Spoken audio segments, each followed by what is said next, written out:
Hello everyone and welcome to K-Sport.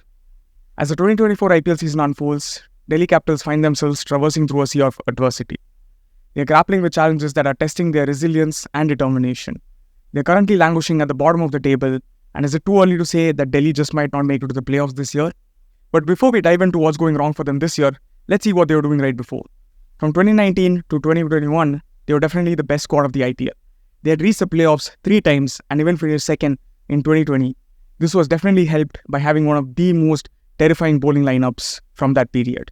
They had picked up the most wickets by any team during that era and had a great strike rate as well during all phases of the game. Avesh Khan was a great find, especially during the death where he was an absolute menace, containing batsmen and striking regularly with his Yorkers. Andre Nokia was brought in as a replacement for Chris Woakes during the 2020 edition, and him along with Kagiso Rabada formed a deadly South African partnership, troubling opposition batsmen with their searing pace. Talking about the Delhi lineup, we can't fail to mention just how good their batting was. They made sure that they never lost any momentum at any phase of the game. Shikhar Dhawan and Prithvi Shaw were a deadly opening pair, scoring close to 1,500 runs, seconded only by David Warner and Johnny Bairstow with 1,401 runs.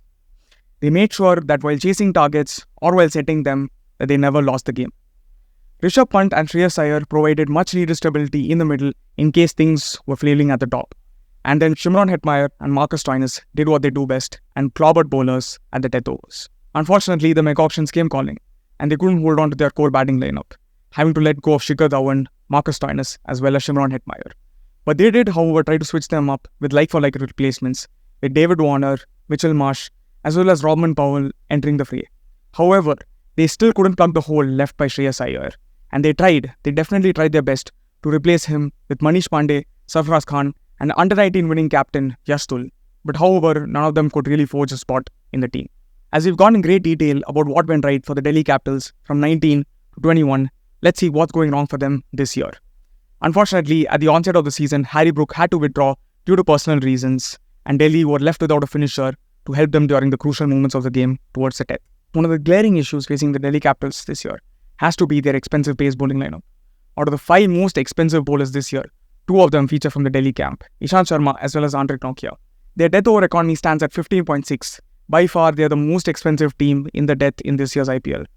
Andre Nokia is especially not having a year to remember, having conceded over 100 runs in his 4th over alone in this year's IPL. This could be due to the fact that he's coming back from a very bad injury that ruled him out of the ODI World Cup, the series against India, as well as the SA24. Perhaps, at full fitness, Andre Nokia can be raring to go as well as strike fear in all opposition batsmen. One of the other reasons for Delhi's bowling woes this season has to be their injury-ridden camp, with injuries to major players such as Kuldeep Yadav, Mukesh Kumar as well as Lungi Ngidi, weakening their team's bowling arsenal as well as disrupting their balance on the field. Due to this, they've had to give a lot of youngsters chances, especially Sumit Kumar, Jai Richardson, Lalit Yadav as well as Rasik Salamdar. These players are yet to step up to the plate in a major way and make the impact that we know they definitely can. Kuldeep Yadav has been absolutely crucial for the Delhi Capitals. In his opening season for them in 2022, he picked up 21 scalps at an economy of just 8.4. The next year, however, the wickets did dry up a bit, but so did the runs. He picked up 10 scalps at an economy of just 7.4. This year, however, due to an injury, he was ruled out for the majority of the tournament. The move to open with Mitchell Marsh has definitely been a baffling one. He scored only 60 runs in this year's IPL with an average of 15 and a high score of 23. Now let's look at his T20 stats since 2023. They tell a completely different story altogether. He scored over 400 runs at an average of 33. The strike rate has remained the same, but he scored 450s. All this has happened when he's come to bat at number 3. That should be his ideal position in the batting lineup. At the start of the season, Delhi chose to open with Mitchell Marsh and David Warner in their opening 2 games. Unfortunately, they did go on to lose those 2 games, and in the 3rd game, things started to change. They opened with Prithvi Shaw and David Warner, and Prithvi Shaw came good, scoring a good 42 of 27 in his opening innings. The IPL being a tournament of such fine margins, those 2 losses really could come back to haunt them at the back end of the tournament.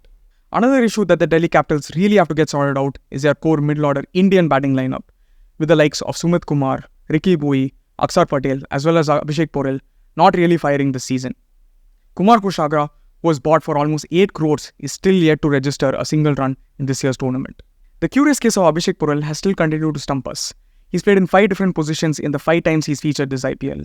Chasing a second highest total of 272 against the Kolkata Knight Riders, he registered a duck. the team really needs to figure out what this lad's ideal position in the batting lineup should be. DC are joined most for the number of players used in this year's IPL. They've also been the team that has made the most number of player changes to their squad. And as we've seen with the IPL, consistency is key, and backing your players till the end is what wins teams' tournaments. We have clearly seen this pattern before with the Delhi Capitals, where they regularly tend to shuffle their squad. It may have worked to some extent in 2020 and 2021, but we can clearly see the dip in team performance when there are more number of player changes to the squad. Amidst all the gloom, Rishabh Pant and Tristan Stubbs have emerged as the lone bright spots for the Delhi Capitals.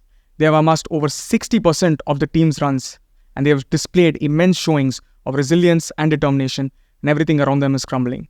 Perhaps these two wicket keepers are just what they need to take them to the playoffs this year. As the Delhi Capitals continue their arduous journey in IPL 24, they must draw collective strength from their resolve as well as their perseverance, knowing full well that triumph often follows tribulation. They can take some respite in the fact that they'll be playing at their home ground, the Arun Jaitley Stadium, from April 20th onwards. That's where Rishabh Pant almost took them to the playoffs in IPL 22 under his able leadership. Thank you for watching.